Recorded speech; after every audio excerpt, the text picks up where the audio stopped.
ప్రభువైన యేసుక్రీస్తు నామములో చేరువచ్చిన పరిశుద్ధులకు, పెద్దలకు, సేవకులకు అందరికీ వందనాలండి. ప్రేమతో ఆహ్వానించారు. జాగ్రత్తగా దేవుని మాటలను వింటూ ఉన్నారు. కానీ నలుగురు సేవకులు కావడం వలన షెడ్యూల్ అనేటటువంటిది కొంచెం తేడా వచ్చింది. ఈరోజు మధ్యాహ్నం సందేశమే, ఎందుకంటే అరగంటే మాట్లాడింది. కాబట్టి షెడ్యూల్ అనేటటువంటిది వచ్చినటువంటి సేవకులను చక్కగా వాడుకొని వాక్య సందేశానికి ఎక్కువ సమయం వచ్చేలా మనము చూడాల్సిన అవసరం ఉంది. పాటలు కాదు, కానీ పాటలకు ఇచ్చేటటువంటి సమయం దేవుని వాక్యానికి ఇవ్వడం లేదు. అది గుర్తించాల్సిందిగా దేవుని సేవకులు కృపకు తెలియజేస్తూ ఉన్నాను. ప్రియులారా, మనము గిద్యోను జీవితమును గురించి ధ్యానము చేస్తూ ఉన్నాం. ఇశ్రాయేలు ప్రజలు మిద్యాను, శత్రువులైనటువంటి మిద్యాను బానిసత్వములో ఉన్నారు, దాసులుగా ఉన్నారు. వారిని మిద్యానీయులు ఎంతగానో హింసిస్తూ ఉన్నారు. కాబట్టి వారు పారిపోయి కొండలలోనూ, గుహలలోనూ, దుర్గములను, వాగులను ఆశ్రయించిన వారుగా ఉన్నారు. దీనికి కారణమేమిటి అంటే దేవుడు కాదు, వారి పాపమే దానికి మూల కారణం. వారి పాపాన్ని బట్టి దేవుడు శత్రువుల చేతికి వారిని అప్పగించాడు. దేవుడు ముందుగానే ఈ విషయాన్ని తెలియజేశాడు. మీరు నా మాటలను అంగీకరించి వాటి ప్రకారం నడుచుకుంటే నేను మిమ్మల్ని దీవిస్తాను, మీ పొలం బాగా పండుతుంది, శత్రువులను మీరు ఏలుతారు అని దేవుడు వారికి ముందుగానే తెలియజేశాడు. ఒకవేళ మీరు దేవుని మాట వినకపోతే శత్రువుల చేతికి మిమ్మలను అప్పగిస్తాడు. మీరు ప్రయాసపడి మీ పొలాల్లో పండించడానికి ప్రయత్నం చేసిన దాని పంట మీరు తినలేరు. మీ పశువులు అన్నీ దోచుకొనబడతాయి. దేవుడు వారికి ఇచ్చినటువంటి ఆజ్ఞ. అయినప్పటికీ ఇశ్రాయేలు ప్రజలు శత్రువులైనటువంటి వారితో సహవాసము చేసి వారితో సంబంధాలను ఏర్పాటు చేసుకున్నారు. కాబట్టి దేవుడు వారికి తెలియజేసిందేమనగా, ఇదిగో మీ మధ్యనున్నటువంటి మీ శత్రువులు మీ ప్రక్కలో బల్లెంగా ఉంటారు, వారు మీకు ఉరితాడుగా ఉంటారు. కాబట్టి దేవుని మాట విననందువలన దేవుడు వారిని సరిచేయడానికి శత్రువుల చేతికి అప్పగిస్తూ వస్తూ ఉన్నాడు. అలాగే విశ్వాస జీవితాలలో ఎప్పుడైతే మనము విశ్వాసము నుండి తప్పిపోయి పాపమును, శరీరమును ఆధారము చేసుకొని జీవిస్తామో, దేవుడు మన జీవితాలను సరిచేయడానికి, ఆయన పరిశుద్ధతలో మనము పాలు పొందడానికి మనలను ఆయన శిక్షిస్తాడు. విశ్వాస పరీక్షకు కూడా శిక్షే, యోబు వలె. అలాగే పాపము చేసినప్పుడు మనలను పరిశుద్ధపరచడానికి ఆయన మనలను శిక్షిస్తాడు. అది మనకు మేలుగా ఉంటూ ఉన్నది. ఆ శిక్ష ఎల్లకాలము కాదు, కానీ అది కొంతకాలమే. కాబట్టి ఇశ్రాయేలు ప్రజలను విడిపించడానికి దేవుని ప్రణాళిక. ఒక ప్రవక్తను ఇశ్రాయేలు ప్రజల దగ్గరకు పంపిస్తూ ఉన్నాడు. ఆ ప్రవక్త ఇశ్రాయేలు ప్రజలను హెచ్చరిస్తూ ఉన్నాడు. దేవుడు లేక యెహోవా దూత అయిన ప్రభు అయిన యేసుక్రీస్తు వారు గిద్యోను దగ్గరకు వచ్చి గిద్యోనుతో మాట్లాడడం అనేది మనము ఈ 6-7 అధ్యాయాలలో గమనించగలం. 12 సార్లు దేవుడు గిద్యోనుతో మాట్లాడుతూ ఉన్నాడు. 12 అనే సంఖ్య దేవుని ప్రభుత్వాన్ని సూచిస్తూ ఉంది. అందులో 7 సార్లు గిద్యోనుతో వ్యక్తిగతంగా గిద్యోనును సిద్ధపరచడానికి మాట్లాడినటువంటి మాటలు. ఆ తర్వాత ఎలాగూ యుద్ధం చేయడానికి ప్రజలను ఎన్నుకోవాలి అనే సంగతులు 3 సార్లు దేవుడు మాట్లాడాడు. ఆ తర్వాత 2 సంగతులు ఏం చేయాలి యుద్ధంలో అనే సంగతిని దేవుడు మాట్లాడాడు. కాబట్టి మనము గిద్యోనును సిద్ధపరచడానికి అవసరమైనటువంటి 7 మాటలను ఆలోచన చేస్తూ వచ్చాం.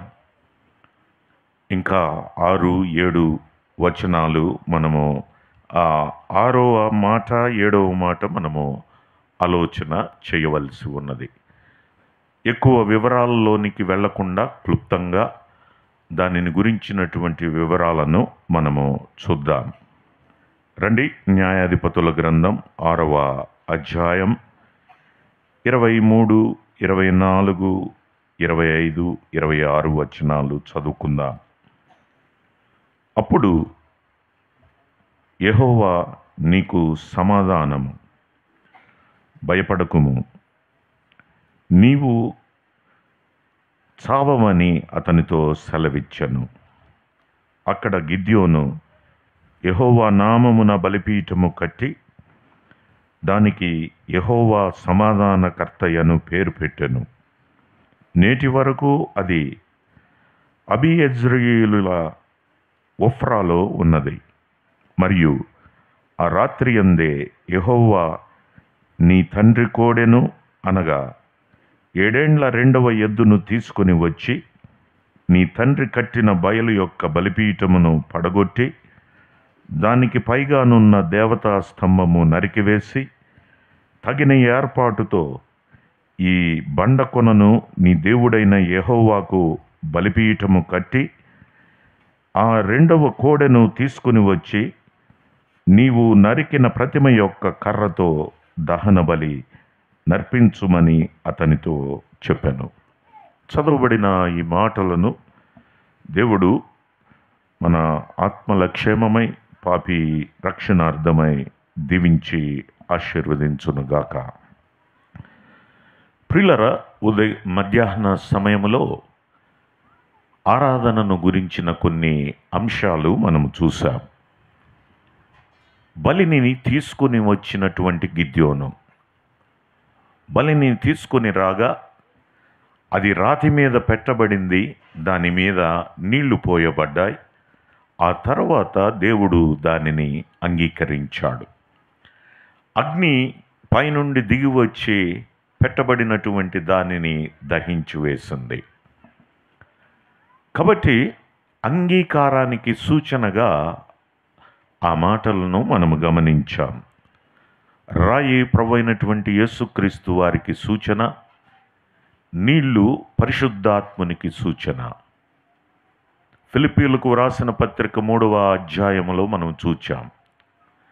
శరీరమును ఆస్పదము చేసుకొనక దేవుని ఆత్మతో ఆరాధించవలెను అని.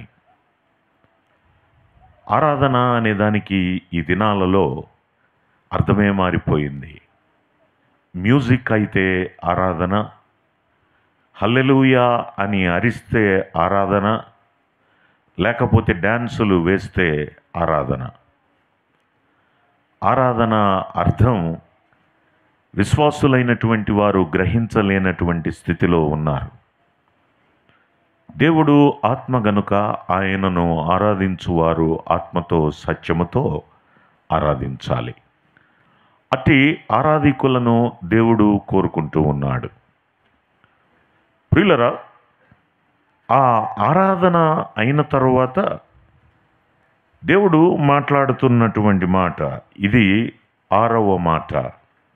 ఏమంటూ ఉన్నాడు దేవుడు? 23వ వచనం, యెహోవా నీకు సమాధానము, భయపడకుము, నీవు చావవని అతనితో సెలవిచ్చెను. నీకు సమాధానం. భయపడుతున్నటువంటి గిద్యోను ఎందుకు భయపడుతూ ఉన్నాడు? కారణమేమిటి అంటే, ఇదిగో దేవుణ్ణి చూచినటువంటి వాడు చనిపోతాడు అనేటటువంటి నమ్మకం యూదులైనటువంటి వారికి ఉంది. దేవునిని చూచి బ్రతుకు నరుడెవడని దేవుని గ్రంథము సెలవిస్తూ ఉంది. అనేక మంది చెప్పుకుంటూ ఉన్నారు, నేను దేవుణ్ణి చూచాను అని. ప్రియులరా, ఇది పచ్చి అబద్ధం. దేవుని వాక్యము ఎంతో తేటగా సెలవిస్తుంది, దేవుని చూచి బ్రతుకు నరుడెవడు. కాబట్టి దేవునిని ప్రత్యక్షపరచడానికే ఆయన కుమారుడైన యేసుక్రీస్తు వారు శరీరధారిగా ఈ లోకంలోనికి వచ్చారు. అదృశ్యుడైన దేవుని స్వరూపి అయిన ప్రభువైనటువంటి యేసుక్రీస్తు వారు, ఆయన రావడంలో ఉన్న ముఖ్య ఉద్దేశం ఏమిటి అంటే, దేవునిని ప్రత్యక్షపరచడానికి, దేవునిని బయలుపరచడానికి. కాబట్టి ఇక్కడ నేను దేవునిని చూచాను, నేను మరణిస్తానేమో అని భయపడుతున్నటువంటి గిద్యోనును మనం ఇక్కడ చూస్తూ ఉన్నాం. భయపడుతూ ఉంటుండగా దేవుడు అంటూ ఉన్నాడు, సమాధానము, నీకు సమాధానము. ఆ మాట ఎంతో ధైర్యాన్ని ఇచ్చేదిగా ఉంటూ ఉన్నది. ప్రియులరా, ఈ మాటను ఆలోచన చేస్తూ ఉంటుండగా ఈ రాత్రి కాలంలో దీనిని, ఈ సమాధానమును గూర్చినటువంటి కొన్ని సంగతులు మీ దృష్టికి తీసుకొని రావాలని ఇష్టపడుతూ ఉంటూ ఉన్నాను. ప్రభువైనటువంటి యేసుక్రీస్తు వారు జన్మించినప్పుడు దేవదూతలు గొర్రెల కాపరుల దగ్గరకు వెళ్ళారు.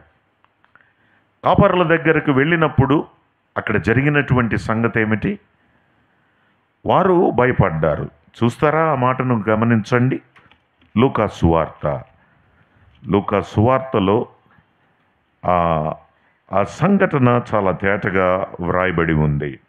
లూకా సువార్త 2వ అధ్యాయం, లూకా సువార్త 2వ అధ్యాయము 9వ వచనం. ప్రభువు దూత వారి యొద్దకు వచ్చి నిలిచెను, ప్రభువు మహిమ వారి చుట్టూ ప్రకాశించినందున వారు మిక్కిలి భయపడిరి. అప్పుడు ఆ దూత ఇలాగూ సెలవిస్తూ ఉన్నాడు, భయపడకుడి, ఇదిగో ప్రజలందరికీ కలగబోవు మహా సంతోషకరమైన సువర్తమానము నేను మీకు తెలియజేయుచున్నాను అని మాట్లాడుతూ ఒక పాట పాడుతూ ఉన్నారు. 14వ వచనం, దేవదూతలు పాడుతున్నటువంటి పాట, సర్వోన్నతమైన స్థలములలో దేవునికి మహిమయు, ఆయనకిష్టులైన మనుషులకు భూమి మీద సమాధానం. గమనించండి, భయపడుతున్నటువంటి వారికి దేనిని గురించి ప్రకటించబడుతూ ఉన్నది? సమాధానాన్ని గురించి ప్రకటించబడుతూ ఉన్నది. ఇక్కడ గిద్యోను కూడా నేను మరణిస్తానేమో అని భయపడుతూ ఉంటుండగా గిద్యోనుతో చెప్పబడినటువంటి మాట ఏమిటి? సమాధానము కలుగునుగాక. కాబట్టి ప్రియులరా, ఇక్కడ మనము యెహోవా దూత లేక ప్రభువు దూత, ప్రభువైనటువంటి యేసుక్రీస్తు వారు ఉంటూ ఉండగా, pre incarnation of lord Jesus Christ అంటే ఆయన శరీరధారిగా మానవునిగా ఈ లోకములోనికి రాకముందు ఆయన దూతగా అనేక స్థలాలలో కనిపిస్తూ వస్తూ ఉన్నారు. ఆ దూత అయినటువంటి ప్రభువైనటువంటి యేసుక్రీస్తు వారు పలుకుతున్నటువంటి మాట ఏమిటి? నీకు సమాధానము కలుగునుగాక. ప్రియులరా, ఆయనను గురించినటువంటి సంతోషకరమైన సువర్తమానము ఏమిటి అంటే, ఆయనకిష్టులైన మనుషులకు భూమి మీద సమాధానం. కాబట్టి పుట్టకముందు సమాధానం, పుట్టిన తర్వాత కలిగేటటువంటి సమాధానం గమనించాలి. భయపడుతూ ఉంటుండగా ఇదిగో సమాధానము అని పలకబడుతూ ఉంటూ ఉన్నది. ఇదిగో వారు భయపడుతూ ఉంటుండగా మీ కొరకు రక్షకుడు జన్మించాడు, ఇదిగో దానికి ఇదే మీ కానవాలు, సర్వోన్నతమైన స్థలములలో దేవునికి మహిమయు, ఆయనకిష్టులైన మనుషులకు భూమి మీద సమాధానం. గమనించాలి, ఈ వ్యత్యాసాన్ని అర్థం చేసుకోవాలి. ఎవరికి భూమి మీద సమాధానం? ఎవరికి భూమి మీద సమాధానం? ఆయనకిష్టులైన మనుష్యులకు. ఎవరు ఆయనకిష్టులు? ఆయనకిష్టులైనటువంటి వారు ఎవరు? హెబ్రీలకు వ్రాసినటువంటి పత్రిక 11వ అధ్యాయము 6వ వచనం, విశ్వాసము లేకుండా ఒకడు దేవునికి ఇష్టుడై ఉండుట అసాధ్యం. కాబట్టి రక్షకునిగా, విమోచకునిగా ఆయన ఈ లోకములోనికి రాగా ఎవరైతే ఆయన యందు విశ్వాసం ఉంచుతారో వారికి కలిగేదేమిటి? భూమి మీద సమాధానం. కాబట్టి క్రొత్త నిబంధనలో ప్రభువైనటువంటి యేసుక్రీస్తు వారి ద్వారా దొరికేటటువంటి సమాధానం. పాత నిబంధనలో ప్రభువైనటువంటి యేసుక్రీస్తు వారే సమాధానానికి కర్త అయి ఉంటూ ఉండగా భయపడుతున్నటువంటి వారికి ఆయన సమాధానాన్ని అనుగ్రహించేవాడుగా ఉన్నాడు. కృత నిబంధనను ఆధారము చేసుకొని సమాధానం అనే దాని గురించి కొన్ని సంగతులను మనము ఆలోచన చేద్దాం. చూడండి, కొలస్సీలకు రాసినటువంటి పత్రిక 1వ అధ్యాయం. కొలస్సీలకు రాసినటువంటి పత్రిక 1వ అధ్యాయం త్వరగా మనము చూస్తే మంచిది. కొలస్సీలకు రాసిన పత్రిక 1వ అధ్యాయము 20వ వచనం, ఆయన యందు సర్వ సంపూర్ణత నివసింపవలననియు ఆయన శిలువ రక్తము చేత సంధి చేసి ఆయన ద్వారా సమస్తమును, అవి భూలోకమందున్నవైనను పరలోకమందున్నవైనను వాటన్నింటినీ ఆయన ద్వారా తనతో సమాధానపరచుకొనవలననియు తండ్రి అభిష్టమాయను.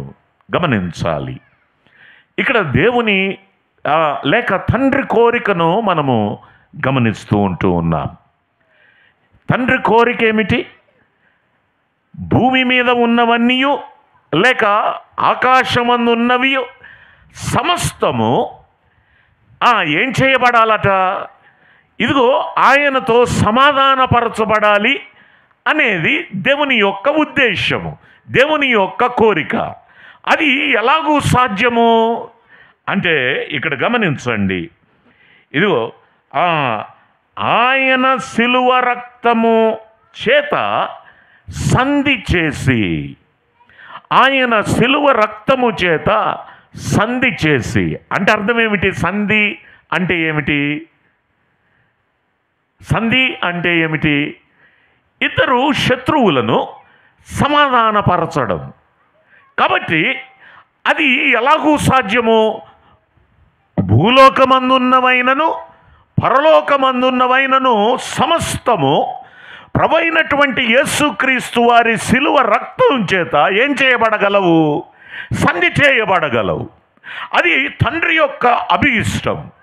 కాబట్టి తన కుమారుడైన యేసుక్రీస్తు వారిని ఈ లోకములోనికి పంపడములో ఉన్న ముఖ్య ఉద్దేశం ఏమిటి అంటే, భూలోకమందున్న సమస్తమైనవియు పరలోకమందున్న సమస్తమైనవియు తండ్రితో సమాధానపరచబడాలి.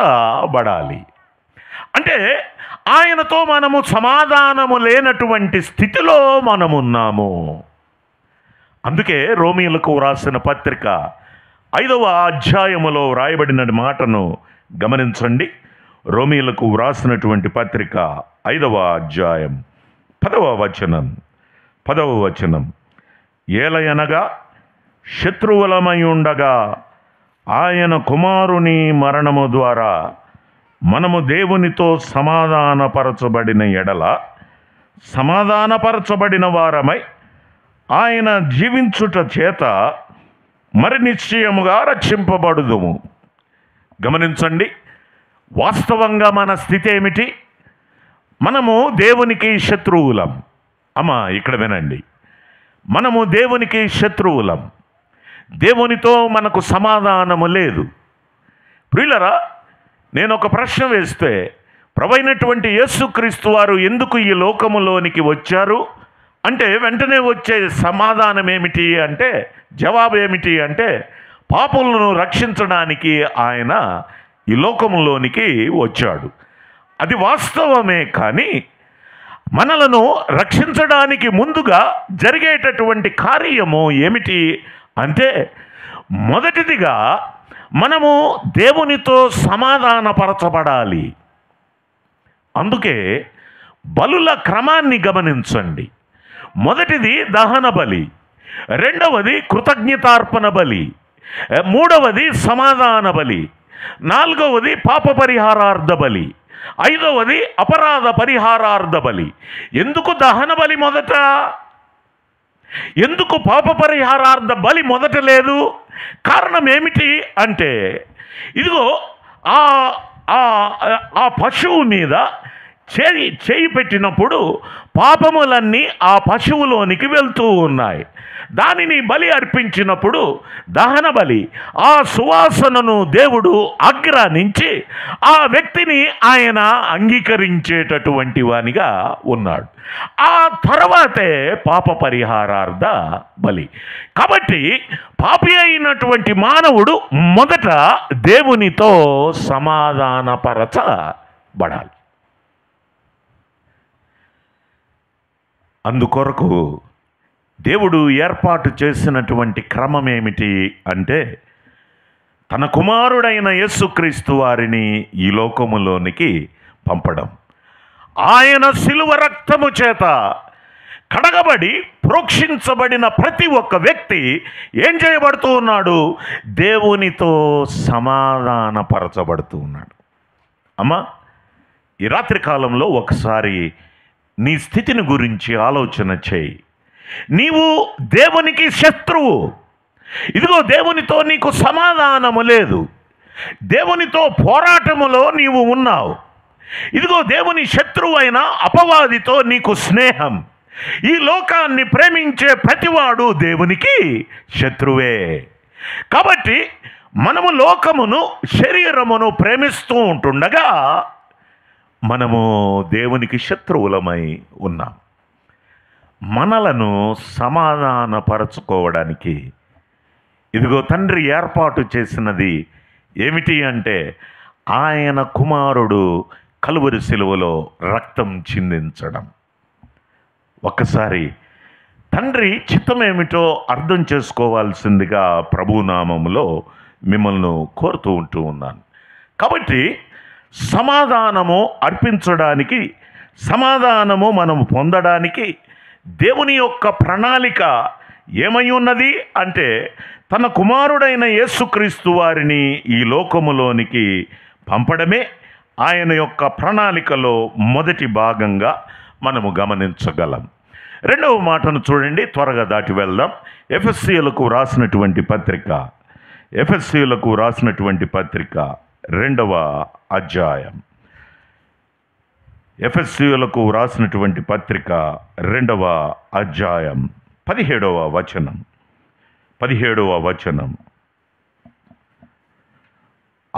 మరియు ఆయన వచ్చి దూరస్థులైన మీకును సమీపస్థులైన వారికిని సమాధాన సువార్తను ప్రకటించను. ప్రియులరా, తండ్రితో సమాధానపరచబడడానికి కుమారుడు ప్రత్యక్షమయ్యాడు, కలువరి శిలువలో బలియాగమయ్యాడు. ఆయన రక్తం చేత ఇదిగో మనము సంధి చేయబడుతూ ఉన్నాం, మొదటిది. రెండవది, ఇక్కడ 2 గుంపులను గూర్చి మాట్లాడుతూ ఉన్నాడు. ఎవరెవరు ఆ గుంపులు? ఒకరు సమీపముగా ఉన్నవారు, మరొకరేమో దూరముగా ఉన్నటువంటి వారు. ఎవరు ఈ సమీపస్తులు, ఎవరు దూరంగా ఉన్నవారు అంటే ఈ 2వ అధ్యాయము ఈ 11వ వచనము నుంచి మనము గమనించినట్లయితే అక్కడ అన్యులను గురించి, యూదులను గురించి అపోస్తలుడైనటువంటి పౌలు రాస్తూ ఉన్నాడు. యూదులు వారు సమీపస్తులు, అన్యులైనటువంటి వారు దూరస్తులై ఉన్నారు. కాబట్టి ప్రభు అయినటువంటి యేసుక్రీస్తు వారు ఏం చేస్తూ ఉన్నారట? సమీపస్తులకును రెండవది దూరస్తులకును ఆయన ఏం చేస్తూ ఉన్నాడు? ఈ సమాధాన సువార్త ప్రకటిస్తూ ఉన్నాడు. ప్రియులారా, అంటే అన్యులైనటువంటి వారు ఇదిగో వారికి రక్షణ అనేటటువంటిది లేదు. వారు త్రోసివేయబడినటువంటి వారే, వారు దూరస్తులే. కానీ ఇదిగో దేవుని కృప ద్వారా వారు ఏం చేయబడుతూ ఉన్నారు అంటే సమాధాన సువార్త వారికి ప్రకటించబడుతూ ఉన్నది. ఆయన కుమారుడైన యేసుక్రీస్తు వారి ద్వారా ఈ సమాధాన సువార్త దగ్గర వారైనటువంటి ఇశ్రాయేలు ప్రజలు ఇదిగో వారు స్వకీయులైనటువంటి వారు ఆయనను తృణీకరించారు, ఆయనను త్రోసివేశారు, ఆయన యందు విశ్వాసం ఉంచలేదు. ఇదిగో ఆయనను సిలువ వేసి ఆయనను మ్రానున వేలాడదీసి వారు చంపారు. సమీపస్తులు వీరిద్దరికీ ఆయన ఏం చేస్తూ ఉన్నాడు? సమాధాన సువార్త ప్రకటిస్తూ ఉన్నాడు. ప్రియులారా, గమనించండి, భూలోకమందున్నవి పరలోకమందున్నవి ఆయన శిలువ రక్తము చేత సంధి చేసుకుంటూ ఉన్నాడు. మొదటిది ఆయన కుమారుని ద్వారా సమాధానం. రెండవదిగా మనం చూస్తే ఆయన కుమారుడు ఏం చేస్తూ ఉన్నాడు? సమీపస్తులకు దూరస్తులకు ఆయన సమాధాన సువార్త ప్రకటిస్తూ ఉన్నాడు. రెండవది. మూడవది గమనించినట్లయితే మరొక మాటను యోహాను సువార్త 14వ అధ్యాయం, యోహాను సువార్త 14వ అధ్యాయము 27వ వచనాన్ని చూడండి. యోహాను సువార్త 14వ అధ్యాయము 27వ వచనం.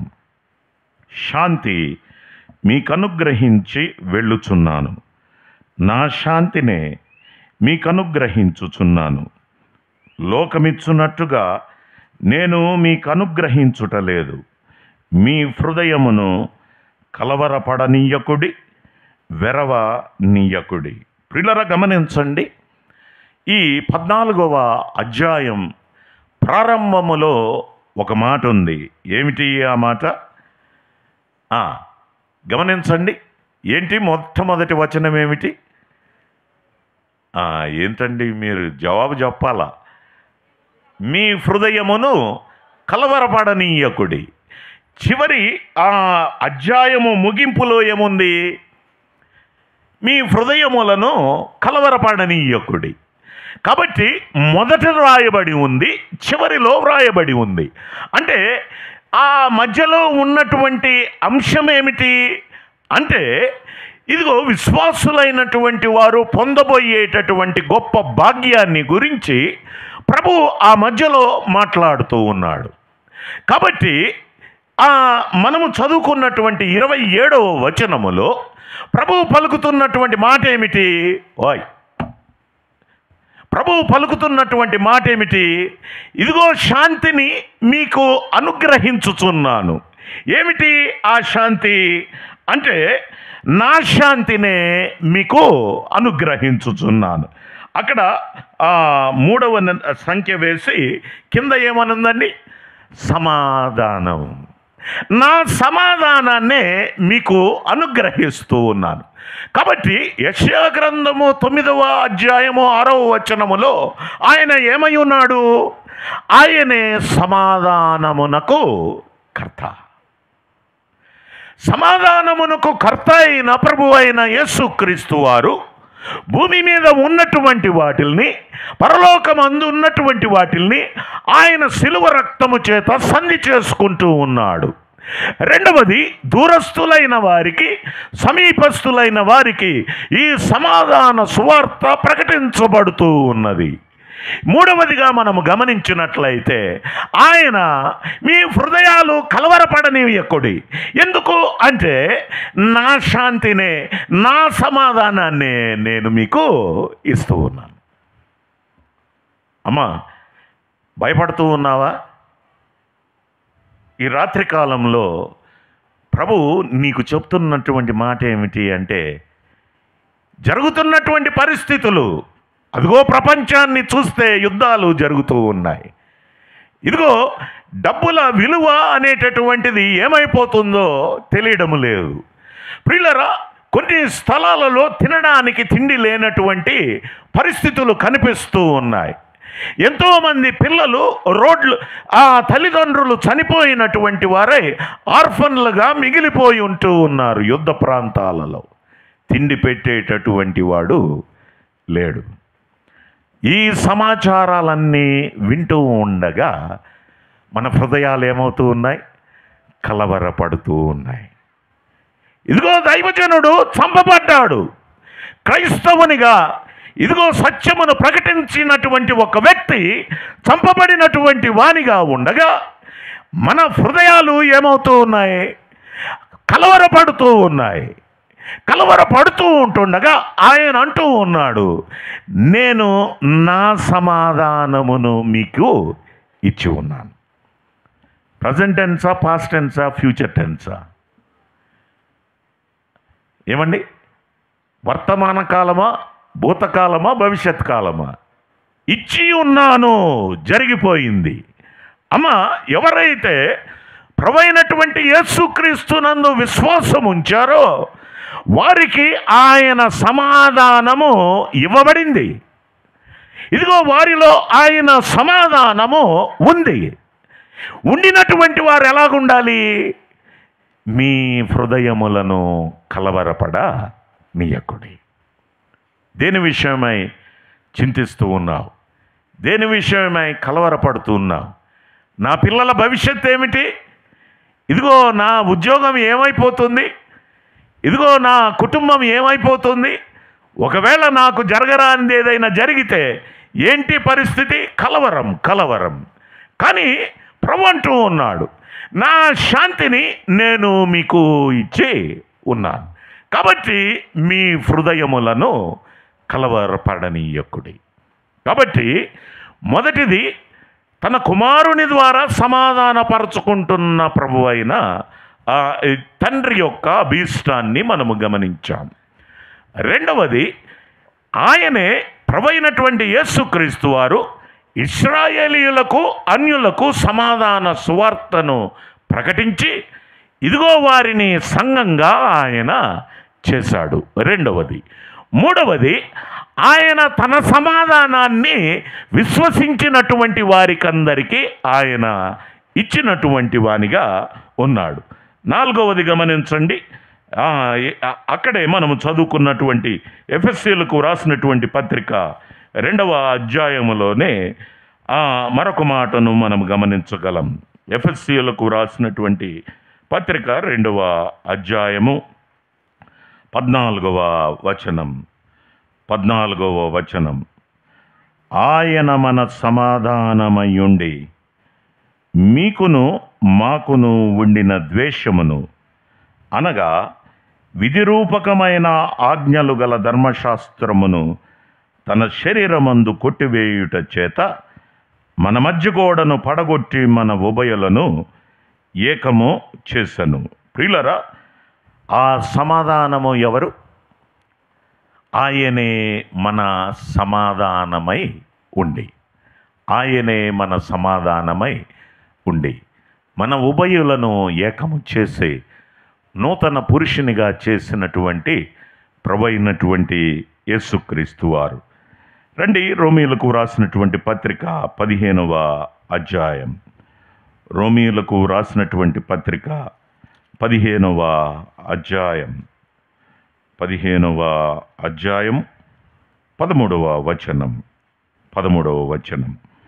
కాగా మీరు పరిశుద్ధాత్మ శక్తి పొంది విస్తారముగా నిరీక్షణ గలవారగుటకు నిరీక్షణకర్తయగు దేవుడు విశ్వాసము ద్వారా సమస్తానందముతోనూ సమాధానముతోనూ మిమ్మును నింపునుగాక.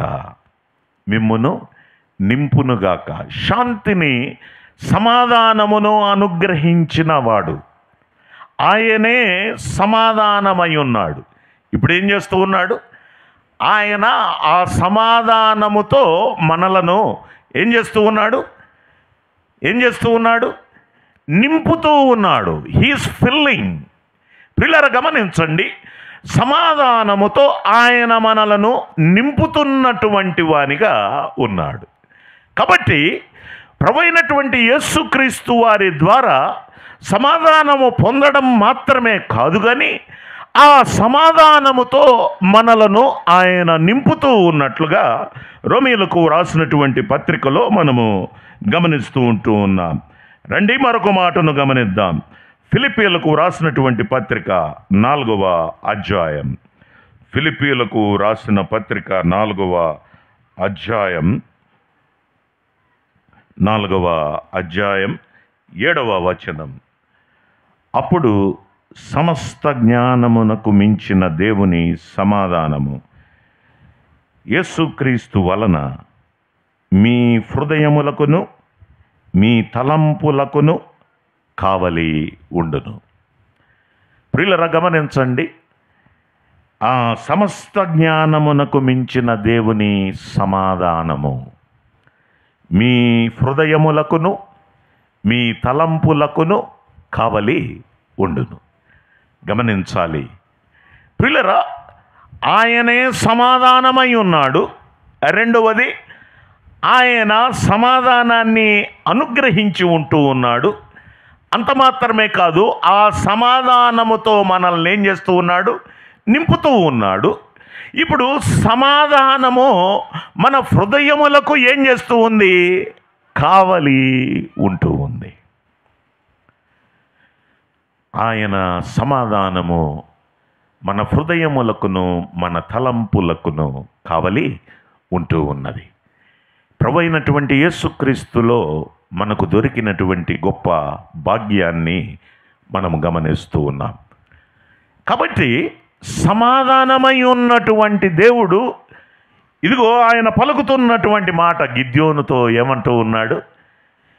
ఓ గిద్యోను, నువ్వు చనిపోతావని భయపడుతున్నావేమో. ఇదిగో నువ్వు భయపడవద్దు, నీవు చావవు అని మాట్లాడుతూ నీకు సమాధానము కలుగును గాక. ఈ రాత్రి కాలంలో అయ్యా అమ్మ, ఇదిగో నువ్వు సమాధానము లేనటువంటి స్థితిలో ఉన్నావేమో.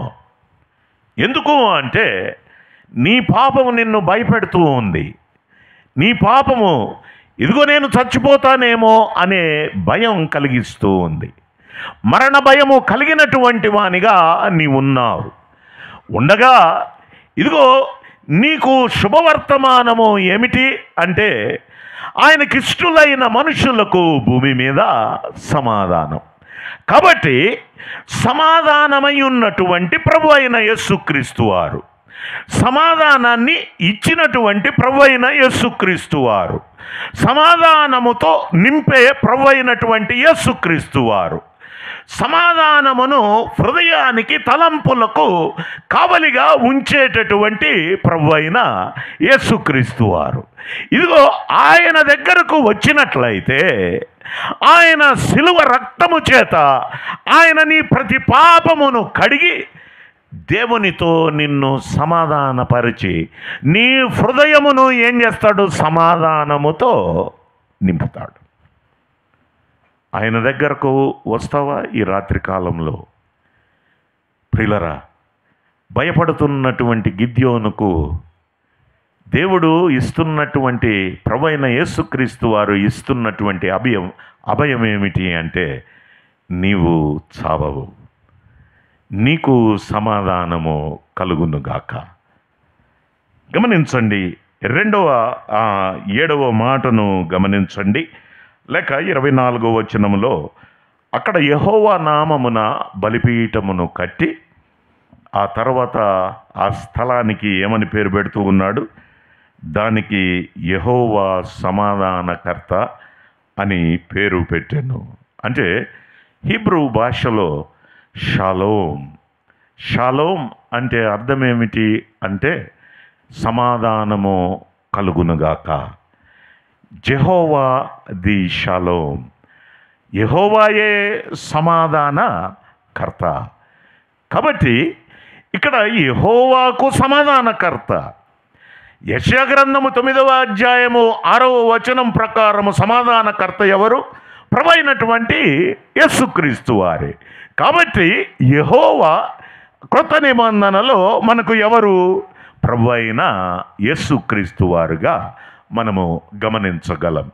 కాబట్టి ఇక్కడ ఆ స్థలమునకు సమాధానకర్త అని గిద్యోను పెట్టడములో ఉన్నటువంటి ముఖ్య ఉద్దేశం ఏమిటి అంటే, ఇదిగో నా హృదయం భారముతో నిండి ఉన్నది, ఇదిగో నా ప్రజలైనటువంటి ఇశ్రాయేలు ప్రజలను రక్షించేవాడు ఎవడు లేడు, కానీ ఇప్పుడు యెహోవా నాకు తోడుగా ఉంటానన్నాడు. ఇదిగో నేను అంతమంది మిడతల దండు వలె ఉన్నటువంటి శత్రువులను ఒక మనిషిని హతము చేసినట్లు నేను వారిని చంపివేయగలను అని అభయమిచ్చినటువంటి దేవుడు ఇప్పుడేమంటూ ఉన్నాడు? సమాధానము కలుగునుగాక, నువ్వు భయపడవద్దు, నేను నిన్ను చంపను. ప్రియులరా, ఇదిగో సమాధానం కలిగినటువంటి గిద్యోను. 6వ మాట, దేవుడు పలికినటువంటి 6వ మాట, సమాధానం కలిగింది. సిద్ధపరచబడ్డాడు పనికి. వ్యక్తిగతంగా దేవుడు ఆయనతో మాట్లాడడం ముగించాడు. సిద్ధపరచబడ్డాడు అనేదానికి ఒక పరీక్ష 7వది. 7వ దానిలో ఒక పరీక్ష.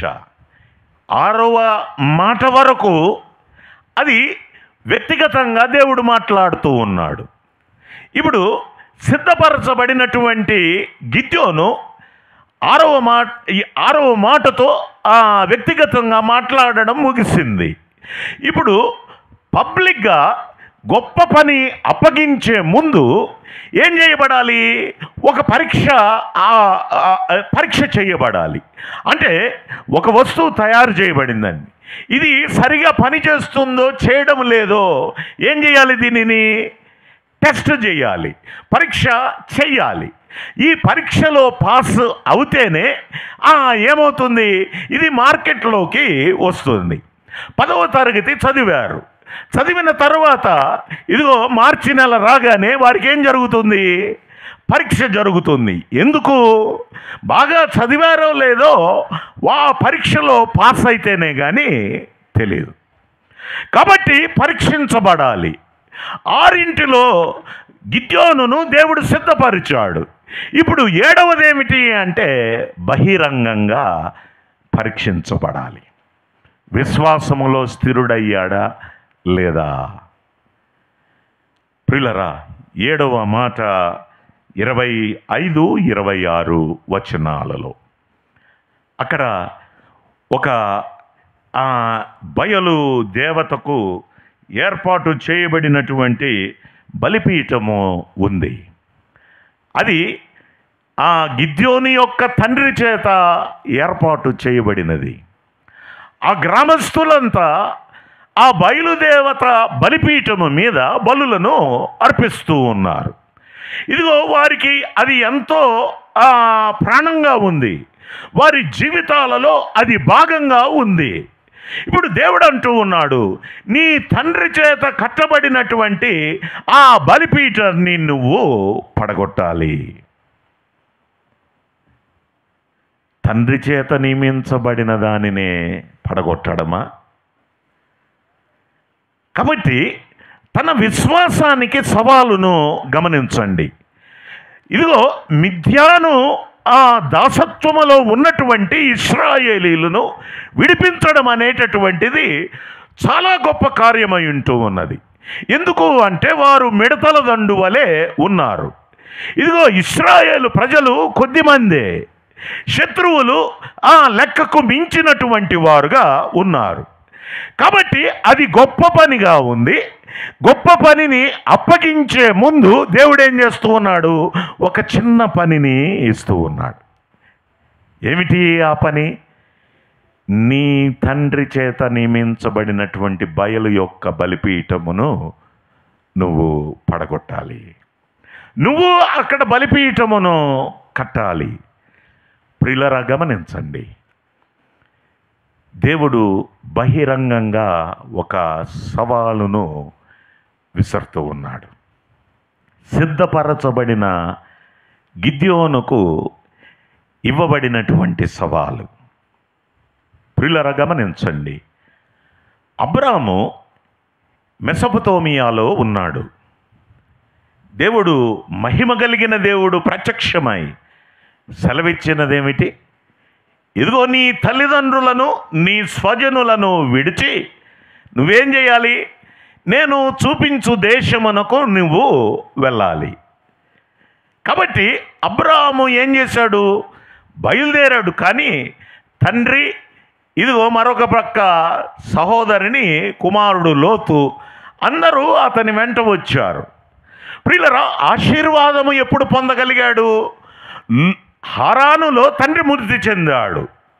ఆ తర్వాత లోతు కూడా వేరుపరచబడిన తర్వాత, లోతు సొదొమ గొమొర్రాలకు వెళ్ళిపోయిన తర్వాత దేవుడు అబ్రహామును ఆశీర్వదించాడు. ఇక్కడ కూడా మనము గమనించండి, ఇదిగో గిద్యోనుకు ఇవ్వబడినటువంటి సవాల్ ఏమిటి అంటే, ఇదిగో తండ్రి ఏదైతే కట్టాడో, ఏ దేవతలనైతే ఆశ్రయించినటువంటి వానిగా ఉన్నాడో, మొదట సవాలు ఎవరి దగ్గర నుంచి? కుటుంబములోనే, తండ్రి దగ్గర నుంచే. దీనిని వ్యక్తిగతంగా అన్వయించుకుంటే, అమ్మా నీవు హైందవురాలుగా ఉంటే, ఇదిగో ప్రభువును నీ రక్షకునిగా అంగీకరిస్తే మొదటి సవాలు ఎవరి దగ్గర నుంచి? ఇంటి వారి దగ్గర నుంచే. ఒక సహోదరితో నిన్నటి దినమున నేను మాట్లాడుతూ ఉన్నాను. అమ్మా, మీరు ప్రభువును నమ్ముకున్నారా? నమ్ముకోలేదు. ఎందుకు నమ్ముకోలేదు? నా అన్నలు దానిని ఒప్పుకోరు. వారితో చెప్పాలి, వారు అనుమతిస్తే నేను నమ్ముకోవడానికి ఇష్టమే. ప్రియులారా, సవాలు ఎవరి దగ్గర నుంచి? అన్నల దగ్గర నుంచి. కాబట్టి విశ్వసించినటువంటి వ్యక్తికి మొదటి సవాలు ఎక్కడి నుంచి? మొట్టమొదటి పరీక్ష ఎక్కడి నుంచి? ఇంటిలోనే ప్రారంభము అవుతూ ఉంది. అనేక సార్లు మన విశ్వాసము మొదట ఇంటిలోనే పరీక్ష చేయబడుతూ ఉంది. బహుశా నీ భార్య ద్వారానేమో, నీ భర్త ద్వారానేమో. అమ్మా, ఇదిగో ఈ సవాలును మన ఆత్మీయ జీవితంలో ఎదుర్కొంటూ ఉండగా, ఇదిగో ప్రభువు కొరకు ఎవరైతే నిలబడతారో, ఇదిగో వారికి ఇంకా గొప్ప పని అప్పగించబడుతుంది. 7వ అధ్యాయం గొప్ప పనిని అప్పగించినటువంటి దేవుడు. సైన్యమును సిద్ధము చేయడానికి మాట్లాడుతున్నటువంటి దేవుడు 7వ అధ్యాయములో మనము గమనించగలం. కాబట్టి గమనించండి, అక్కడ ఉన్నటువంటి బయలుదేవత ఆ బలిపీఠమును పడగొట్టి, ఇదిగో ఒక గొప్ప పేరు అతనికి ఇవ్వబడింది. చూడండి 32వ వచనం. ఒకడు తన బలిపీఠమును విరుగగొట్టినందున అతనితో బయలు వాదించుకొననిమ్మని చెప్పి ఆ దినమున యెరుబ్బయలను ఆ పేరు పెట్టెను. యెరుబ్బయేలు అంటే అర్థం ఏమిటి? వాదించువాడు. ఎవరితో? బయలుతో వాదించువాడు. ప్రియులరా, గిద్యోనుకు పెట్టబడినటువంటి పేరు ఇదిగో బయలుతో వాదించువాడు. బయలు ఇదిగో అది నోరుంది కానీ మాట్లాడదు, దానికి చెవులున్నాయి కానీ వినదు, ఇదిగో ముక్కుంది కానీ వాసన పీల్చదు, అది విగ్రహముగా ఉంటూ ఉన్నది. అయినప్పటికీ వీరు ఇశ్రాయేలు ప్రజలు ఎవరిని ఆశ్రయించారు? చెవులుండి వినని బయలుదేవత, నోరుండి మాట్లాడలేని బయలుదేవత, కనులుండి చూడలేని బయలుదేవత. కాబట్టి దానిని ఆశ్రయించి దానికి బలిపీఠము కట్టి ఇదిగో బలులను అర్పిస్తున్నటువంటి ఇశ్రాయేలు ప్రజల మధ్య దేవుడు గిద్యోనును లేపి ఆ బలిపీఠమును మొట్టమొదట పడగొట్టి, ఇదిగో తండ్రి పలుకుతున్నటువంటి మాట, ఎవడైతే ఆ బలిపీఠమును పడగొట్టాడో వాడితో బయలునే వాదించుకొననిమ్మని. అంటే తండ్రికి ఏమని అర్థమైంది? తండ్రికి ఏమని అర్థమైంది? అది దానిలో జీవం ఉంటే ఇదిగో అదే చూసుకుంటుందిలే, మనం ఏమీ చేయవలసినటువంటి అవసరత లేదు. ఇదిగో అది నిజమైనటువంటి దేవత అయితే ఇదిగో ఆ గిద్యోనుతో అది వాదిస్తుంది అని తండ్రి పలుకుతూ ఉన్నాడు.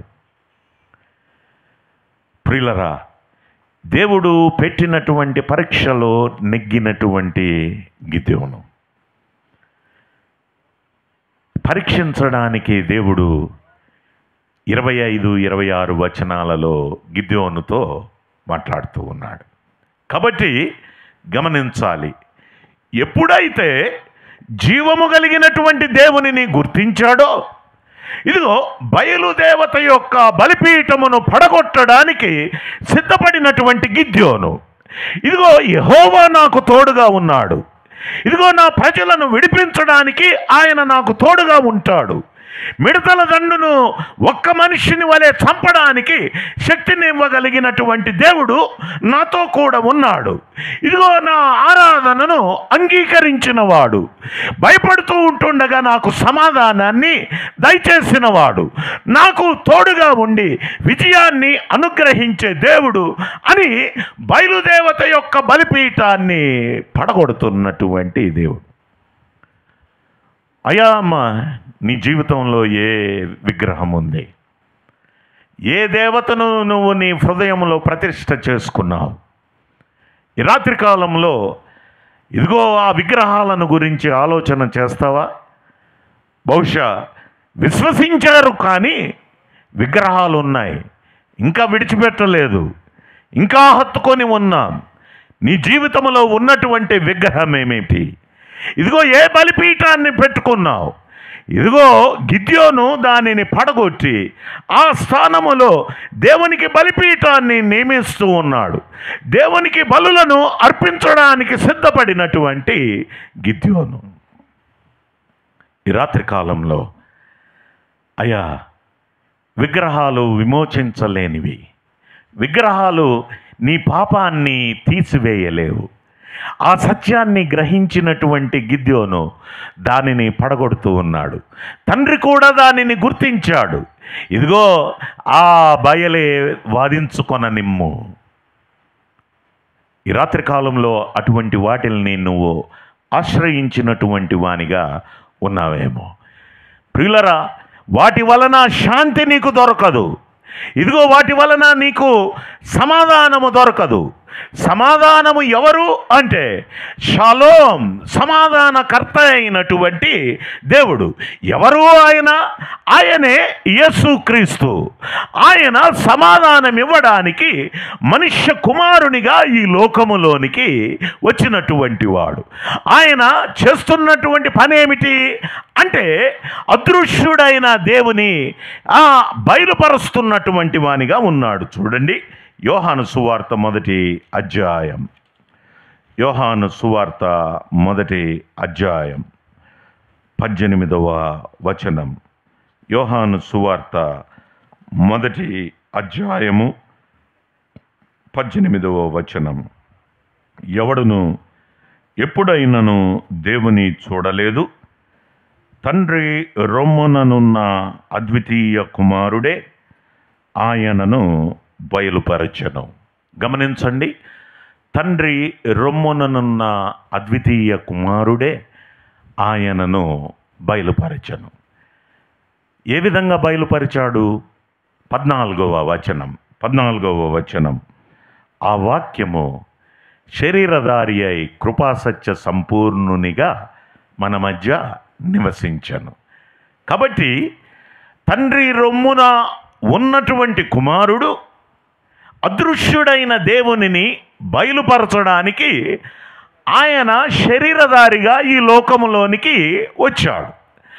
ఆయన ఈ లోకములోనికి వచ్చినప్పుడు వారు ఆయనను ఏం చేశారు అంటే, ఈ 8వ వచనము 11వ వచనము చూడండి. ఆయన తన స్వకీయుల యొద్దకు వచ్చెను. ఆయన స్వకీయులు ఏం చేశారు? ఆయనను అంగీకరింపలేదు. కాబట్టి గమనించండి, దగ్గరగా సమీపస్తులైనటువంటి వారు ఆయనను అంగీకరించలేదు. కాబట్టి దేవుడు తన కుమారుణ్ణి ఈ లోకములోనికి పంపగా దేవుని ఎరగనటువంటి వారికి, ఇదిగో అదృశ్యుడైన దేవుడు ఎలాగుంటాడో తెలియనటువంటి వారికి తన్ను తాను ప్రత్యక్షపరచుకుంటున్నటువంటి దేవుని కుమారుడు. దేవునికి ఉండేటటువంటి లక్షణాలు ఏమిటి? ఆయన నిత్యుడు, ఆయనకు మరణమే లేదు. ప్రియులరా, ఆయన ప్రేమ స్వరూపి అయి ఉన్నటువంటి దేవుడు, సర్వము ఉన్నటువంటి దేవుడు, ఆయన సర్వజ్ఞాని అయి ఉన్నటువంటి దేవుడు, ఆయన సర్వవ్యాప్తి అయి ఉన్నటువంటి దేవుడు. ఇందాక సహోదరులు ప్రార్థన చేస్తూ వీటినన్నింటినీ ప్రార్థనలో జ్ఞాపకం చేసుకున్నారు. ప్రియులరా, గమనించండి, ఇదిగో సర్వవ్యాప్తి అయినటువంటి దేవుడు ఆయనను ఎవడూ చూడలేడు. ఎందుకు అంటే ఆయన ఆత్మ అయి ఉన్నాడు, ఆత్మకు రూపము లేదు. కాబట్టి దేవునిని ఎవరూ చూడలేరు. ఆయన మహిమ అంత గొప్పది. కాబట్టి దేవుడు మానవునిగా ఈ లోకములోనికి వచ్చి తన్ను తాను బయలుపరుచుకున్నాడు. ఏ విధంగా అంటే ఆయన చేసినటువంటి క్రియల ద్వారా సముద్రాన్ని గద్దించాడు, అది ఆయనకు లోబడింది. చనిపోయినటువంటి వారిని లేపగా వారు లేచారు. ఆయన చేసినటువంటి క్రియల ద్వారా ఆయన మహిమ, ఆయన ఏమై ఉన్నాడో బయలుపరచబడింది. కాబట్టి ఏ పాపము లేనటువంటి వాడు దేవుడయ్యుండగా ఆయన కుమారునిలో కూడా ఏ పాపము లేదు. కాబట్టి పాపము తీసివేయడానికి దేవుడు మాత్రమే సరిపోయినటువంటి వాడు. ఎందుకు? ఒకప్పుడైతే బలులున్నాయి, ఇదిగో అర్పణ అర్పించేవారు, కానీ దాని వలన సంపూర్ణమైనది ఇంకా దొరకలేదు. ఇదిగో పాపం చేస్తూ ఉన్నారు, బలి అర్పిస్తూ ఉన్నారు, మరలా వస్తున్నారు, మరలా పాపం చేస్తూ ఉన్నారు, మరలా బలి అర్పిస్తూ ఉన్నారు. ఒక్కదానికి ముగింపు అనేటటువంటిది లేదు. కాబట్టి ప్రభువైనటువంటి యేసుక్రీస్తు వారు ఆయన సంపూర్ణమైన బలి. వేల వేల గొర్రెలు, పశువులు, ఇదిగో వాటికి దొరికిన విడుదల ప్రభువైనటువంటి యేసుక్రీస్తు వారు ఆయన ఒక్కటే బలి అవుట ద్వారా ప్రియులరా మనకందరికీ ఆయన సమాధానాన్ని సిద్ధపరిచాడు. తీసుకోవాల్సిన బాధ్యత ఎవరిది? నీకు ఆకలేస్తుంది, అన్నం ఇక్కడుంది. ఇప్పుడు ఆకలి తీరాలంటే ఏం చేయాలి? అర్థమైందా ప్రశ్న? అన్నం ఇక్కడుంది, నీకు ఆకలేస్తుంది, ఆకలి తీరాలంటే ఏం చేయాలి? అన్నము తినాలి. కాబట్టి సమాధానం అనేది కూడా సిద్ధపరచబడింది. తీసుకోవాల్సిన బాధ్యత ఎవరిది? తీసుకోవాల్సిన బాధ్యత ఎవరిది? నీకు సమాధానం కావాలి అంటే ఇదిగో ప్రభువు దగ్గరకు రా. ఆయనే సమాధానమునకు కర్త. నీకు సమాధానము ఇవ్వగలిగినటువంటి వాడు ఆయనే సమాధానమై ఉన్నాడు. ఆయన సమాధానముతో నింపుతాడు. ఆయన సమాధానము నీ హృదయములకు కావలిగా ఉంటుంది. ప్రియులరా, అలాగైతే ఈ రాత్రి కాలంలో నీ హృదయము కలవరముతో నిండి ఉన్నది, నీ హృదయము భయముతో నిండి ఉంటూ ఉన్నది. ఇదిగో ఆయన అంటూ ఉన్నాడు, నా దగ్గరకు వస్తే నీ భయాన్ని తీసివేస్తా, నీ కలవరాన్ని తీసివేస్తా, నా శాంతిని నీకు ఇస్తా. వస్తావా ఆయన దగ్గరికి? సమాధానాన్ని సిద్ధపరిచిన ప్రభు అయిన యేసుక్రీస్తు వారు. అమ్మా, ఆయన దగ్గరకు వస్తే గిద్యోనుకు ఇచ్చినటువంటి సమాధానం నీకు కూడా ఇస్తాడు. ఆయన సమాధానమునకు కర్త. దేవునితో నిన్ను సమాధానపరుస్తాడు. దేవుని రాజ్యములో నీకు జీవించేటటువంటి ఒక అర్హతను దేవుడు నీకు దయచేస్తాడు. ప్రియులరా, ప్రభువైనటువంటి యేసుక్రీస్తునందు ఎవరైతే విశ్వాసం ఉంచుతారో వారు మరణములో నుంచి జీవములోనికి దాటి ఉన్నారు. కాబట్టి గిద్యోనుతో అంటూ ఉన్నాడు, అయ్యా నువ్వు చనిపోవు. విశ్వాసులైనటువంటి వారు చనిపోయినా కూడా తిరిగి లేస్తారు. అది గొప్ప నిరీక్షణ అయి ఉంటూ ఉన్నది. ఈ రాత్రి కాలంలో నేను ముగిస్తూ ఉంటూ ఉన్నాను. అమ్మా, నీకు సమాధానం ఇవ్వడానికి శరీరధారిగా ఈ లోకంలోనికి వచ్చినటువంటి ప్రభు అయినటువంటి యేసుక్రీస్తు వారు, పాపము చేసినది నువ్వు, పాపానికి శిక్ష నువ్వు అనుభవించవలసి ఉంటూ ఉండగా నీ పాప శిక్షనంతా ఆయనే తన మీద వేసుకొని కలువరి శిలువలో నా పాపముల నిమిత్తమే బలియాగమైనటువంటి ప్రియప్రభు ఆయనను నలుగుగొట్టుటకు యెహోవాకు ఇష్టమాయెను.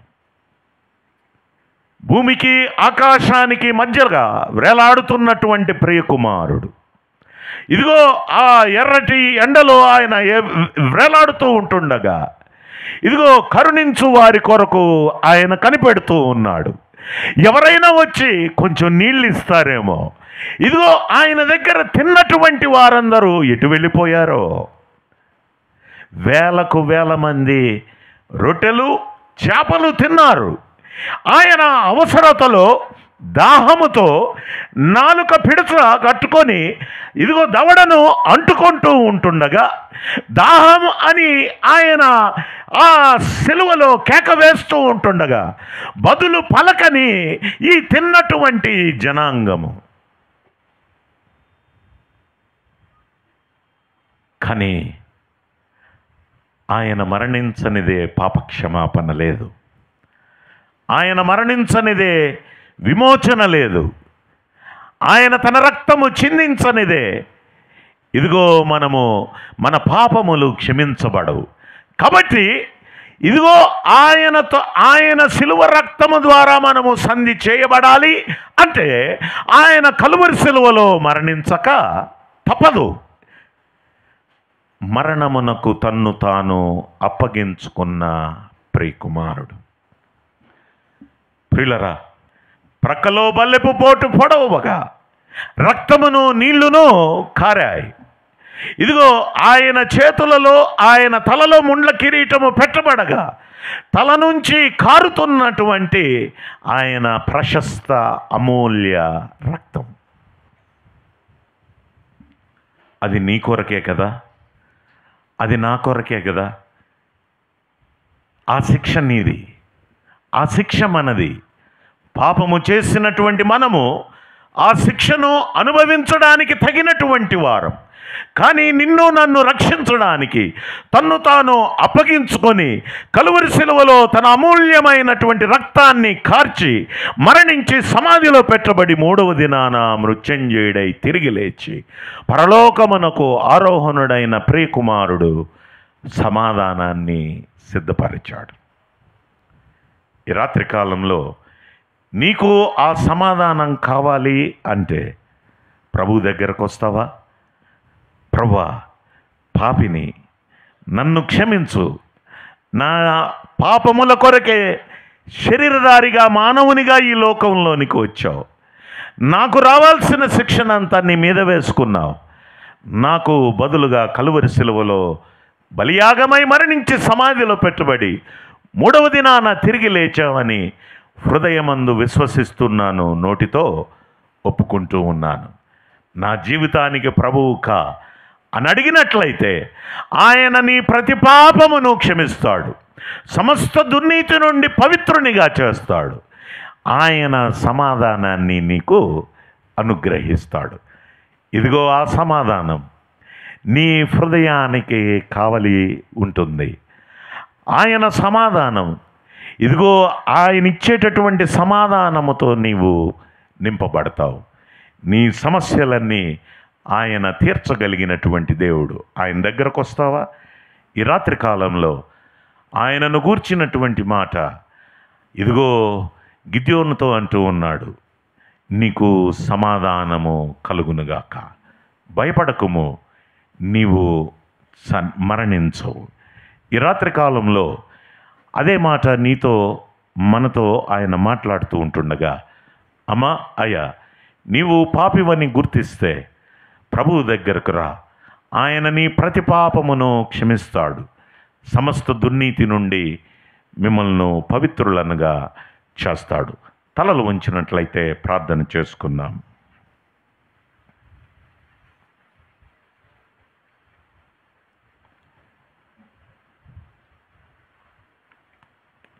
ఇంకా యేసును ఎరగను అని మాట్లాడుతూ ఉన్నావేమో, ఇంకా హృదయం బయటే ఉండమని చెప్తూ ఉన్నావేమో, నేను చేయవలసినటువంటి పాపాలు ఇంకా అనేకమున్నాయి, ప్రభువును నమ్ముకుంటే మొబైల్ చూడకూడదేమో, ప్రభువును నమ్ముకుంటే ఇదిగో సెక్స్ వీడియోలు చూడడానికి వీలు లేదేమో అని అనుకుంటున్నావేమో. ఆ బానిసత్వములో నుంచి నిన్ను విడిపించడానికే ప్రభువు ఈ లోకంలోనికి వచ్చారు. అయ్యా, నిన్ను విడిపించగలిగిన వాడు ప్రభువే, నీకు సమాధానాన్ని ఇవ్వగలిగిన వాడు ప్రభువే. ఆయన దగ్గరకు వస్తావా? నీ ప్రతి పాపమును ఆయన క్షమిస్తాడు, నిన్ను తన బిడ్డగా చేసుకుంటాడు. ఆయన సమాధానము కావాలా? ఆయన దగ్గరకు రా, ఆయనతో ఈ మాట పలుకు, జన్మకర్మల పాపినైనా నన్ను క్షమించు, నన్ను నీ బిడ్డగా చేసుకో అని అడుగుతావా? అమ్మ, వయసుతో నిమిత్తం లేదు, ఇదిగో నీతో వ్యక్తిగతంగా ఆయన మాట్లాడుతూ ఉన్నాడు. ఆయన నీ హృదయాన్ని తాకుతూ ఉంటుండగా పాపివి అని నువ్వు గ్రహిస్తే ఈ రాత్రి కాలంలోనే నీ పాపాన్ని ఆయన దగ్గర ఒప్పుకో. నిన్ను క్షమించగలిగిన వాడు ఆయనే, పాప దాసత్వము నుంచి విడిపించగలిగిన వాడు ఆయనే, నీకు సమాధానాన్ని ఇచ్చేవాడు ఆయనే. ఎందాక యేసుని నీవు ఎరుగనందువు, ఎందాకే హృదయము బయటే నిలువమందువు, ఎందాక యేసుని నీవు ఎరుగనందువు, ఎందాక హృదయము బయటే నిలువమందువు, యేసయ్య ప్రేమ నీకు లోకువాయనా, యేసయ్య సిలువ సువార్త చులకనాయనా, యేసయ్య ప్రేమ నీకు లోకువాయనా, యేసయ్య సిలువ సువార్త చులకనాయనా. సందేహమేలా సంశయమదేలా, ప్రభు యేసు గాయములను పరికించి చూడు, గాయాలలో నీ వ్రేలు తాకించి చూడు. సందేహమేలా, అమ్మా ఆయన చేతులలో నీ వ్రేలు పెట్టు. నీకోసం గాయపడినటువంటి ఆ గాయాలు ఉన్నాయో లేదో ఆయన ప్రక్కలో నీ చేయి పెట్టు. ఇదిగో ఆయన ప్రక్కలో, ఇదిగో ఆ తీసివేయబడినటువంటి ఆ మాంసం. తోమా అన్నాడు కదా, ఆయన చేతులలో నా వేలు పెడితేనే, ఆయన ప్రక్కలో నా చేయి పెడితేనే కానీ నేను నమ్మను. చూచి నమ్మిన వాని కంటే చూడక నమ్మినవాడు ధన్యుడు. ఇంకా సందేహిస్తున్నావా? ఆయన ప్రేమను గుర్తించవా? ఈ రాత్రి కాలంలో ప్రభువును నీ రక్షకునిగా అంగీకరించాలని ఇష్టపడుతూ ఉన్నట్లయితే, ప్రభువా పాపినైనా నన్ను క్షమించు అని ఈ రాత్రి కాలంలో ఒక్క మాట పలుకు. ఆయన నీ ప్రతి పాపాన్ని క్షమిస్తాడు, సమస్త దుర్నీతి నుండి పవిత్రునిగా చేస్తాడు. ఎవరైతే ప్రభువును విశ్వసించాలని ఇష్టపడుతూ ఉన్నారో, ఈ ప్రార్థన అయిన తర్వాత వచ్చి కలిసినట్లయితే మీ కొరకు మేము ప్రార్థన చేస్తాము. ప్రార్థన.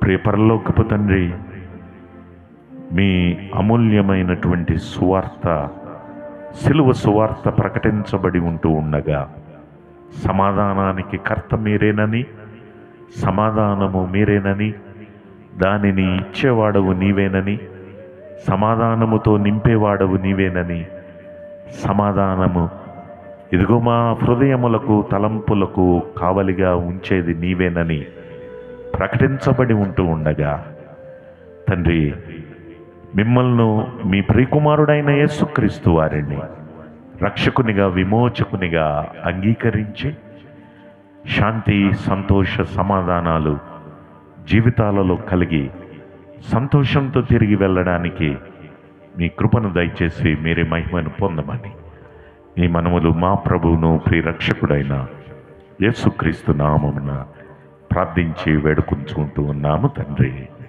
ఆమేన్. అందరికీ వందనాలు.